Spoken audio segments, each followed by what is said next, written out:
Primitive et intégration. Formule élémentaire et composée. Nous sommes avec la formule 12. Primitive de u dérivée sinus de u. Si devant sinus, on n'a pas un polynôme de degré 1, on dérive ce qui est devant sinus pour retrouver l'autre expression. Dès que si vous dérivez ce qui est devant sinus, vous trouvez l'autre expression, c'est qu'il s'agit de la forme u dérivée sinus de u. Une primitive de cette forme, on oublie la dérivée. On se pose la question suivante. Qu'est-ce qu'on a dérivé pour trouver sinus? C'est moins cosinus de u plus une constante c. Même scénario. Exemple 2. Primitive de 6x au carré sinus de x au cube plus 1 dx. Devant sinus, on n'a pas un polynôme de degré 1. Et comme on n'a pas un polynôme de degré 1, on dérive ce qui est devant sinus. Ce qui est devant sinus, c'est x au cube plus 1 dérivé. Dérivée d'une somme des dérivées.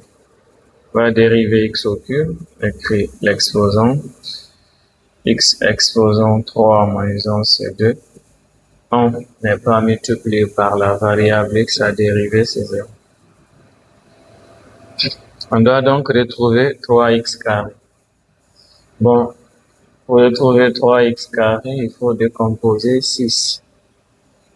Primitive de 6, c'est 2 fois 6, c'est 2 fois 3, donc 3x au carré, fois sinus de x au cube plus 1 multiplié par dx. On a ici d égale, primitive on a 2. On peut remplacer 3x au carré par x au cube plus 1 dérivé. On peut remplacer 3x au carré par x au cube plus 1 dérivé. On a x au cube plus 1 dérivé. Sinus de x au cube plus 1 multiplié par dx. D égale, on a ici u dérivé sinus de u. U ici, c'est x au cube plus 1. U dérivé sinus de u. Une primitive de cette forme, on oublie la dérivée. On se pose la question suivante. Qu'est-ce qu'on a dérivé pour trouver sinus? C'est moins cosinus. Sans oublier le réel qui multiplie, donc on a moins 2 fois cosinus de x au cube plus 1 plus une constante c. Merci.